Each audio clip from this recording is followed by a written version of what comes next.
Hello పిల్లలు, welcome back to our channel అనగనగా.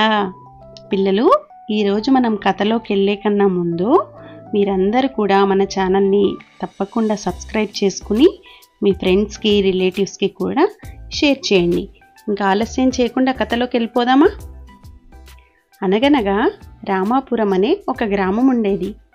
ఆ గ్రామం ఎంతో అందంగా పచ్చటి చెట్లతో, పొలాలతో, పాడి పశువులతో, ఇంకా ఎన్నో పిల్ల కాలువలతో ఎంతో అందంగా సుందరనీయంగా ఉండేది.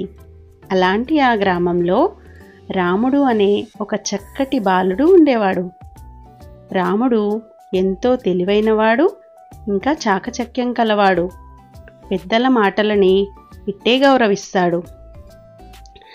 రాముడిని ఒకరోజు వాళ్ళ నాన్నగారు పిలిచి, ఒరే రాముడు, నాకు ఆరోగ్యం బాగాలేదు. నీవు పక్క గ్రామంలో ఉన్న నా స్నేహితుడు సోముడు దగ్గరికి వెళ్ళి ఆయన ఒక చెక్క పెట్టెనిస్తాడు, తీసుకొని రా. నాన్నగారు, సోముడు అంటే పోయిన దసరాకి మనం వాళ్ళ ఇంటికి వెళ్ళాము. ఆయనే కదా అంటే బాగా గుర్తుపట్టావురా. ఆయనే. నువ్వు వాళ్ళ ఊరికి వెళ్ళి ఇప్పుడే ఆ చెక్క పెట్టెని తీసుకొనిరా అన్నాడు. సరే నాన్నగారు అంటూ వెళుతూ రాముడు ఆ చెక్క పెట్టెలో ఏముంది అసలు అని ఆలోచిస్తూ వెళ్ళాడు. ఏముంటే ఏమిలే, తీసుకొచ్చి మా నాన్నగారికి ఇచ్చేసి నేను ఆడుకుంటాను అనుకున్నాడు. అలానే నడుస్తూ వాళ్ళ నాన్నగారు చెప్పిన గుర్తుల ప్రకారం ఆ గ్రామానికి వెళ్ళి సోముడిని కలుసుకున్నాడు. సోముడు, ఏరా రాముడు, బావున్నావా అని అడిగాడు. బావున్నాను. మా నాన్నగారు కూడా మిమ్మల్ని అడిగానని చెప్పమన్నారు. మీ దగ్గర ఏదో చెక్క పెట్టే ఉందటగా, అది ఇవ్వమన్నారు అన్నాడు. ఓ, అలానే ఇస్తాను, ఇదిగో అంటూ కొన్ని వస్తువులు ఉన్నటువంటి ఆ చెక్క పెట్టెని రాముడికి ఇచ్చాడు.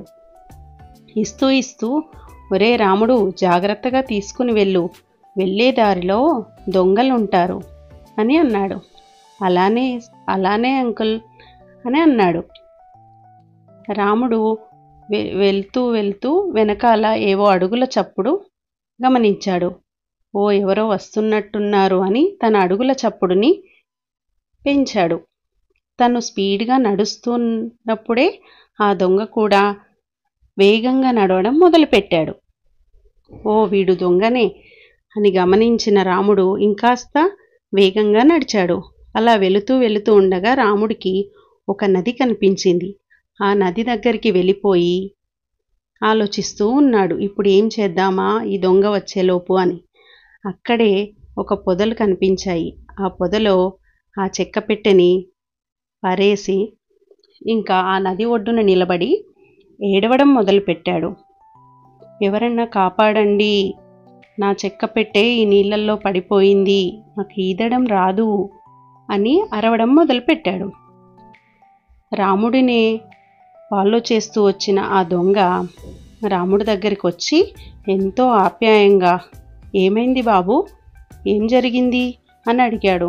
నా చెక్క పెట్టె ఈ నీళ్ళల్లో పడిపోయిందండి అని అన్నాడు. నువ్వు బాధపడకు, నేను తీసిస్తాను అని అన్నాడు. అంటూనే ఆ దొంగ ఏమీ ఆలోచించకుండా ఆ నదిలో దిగి ఆ చెక్క పెట్టె కోసం వెతకడం మొదలుపెట్టాడు. ఇదే అదునుగా చూసిన రాముడు ఆ చెక్క పెట్టెను ఆ పొదల్లోంచి తీసుకొని వేగంగా తన ఇంటికి వెళ్ళిపోయాడు. విన్నారు కదా పిల్లలు, ఏదైనా కష్టం వచ్చినప్పుడు బాధపడకుండా, కంగారు పడకుండా దానికి తగిన ఉపాయం రాముడిలాగే మీరు ఆలోచిస్తారు కదూ. సో ఈ పిల్లలు, మీకు ఈ కథ నచ్చితే లైక్ చేసి, షేర్ చేసి మరికొంతమంది మీ స్నేహితులకి ఫార్వర్డ్ చేయండి. Thank you for watching.